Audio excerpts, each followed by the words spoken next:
ফারান চার সব কষ্ট হয়ে যায় আর তারেক চার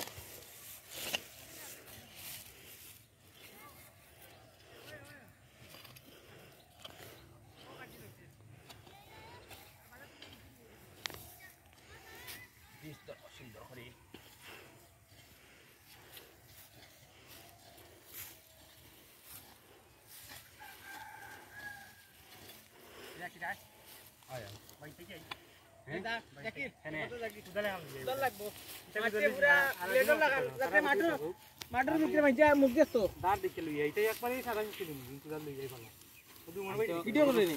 এখন দুপুর দেখাই দে খারাপ বাড়ি কোন তারা নাবি আমি এখন বাত কেন বলেন কি করতো পয়সা খাতি লাও আয়া কি রে বাত হই যাই ওই ইগো বাতি খাই যাই আয়া আনতাম চড়াই যাম আমি ইব্রাহিম রে দিয়া আগে ফাটাইলি মনে আগে বাত ইব্রাহিম কইছেন আমি এটা খাইছি সকালে পুরো পানি খাইছি যাও ফাটাও তোমরা খাই যাও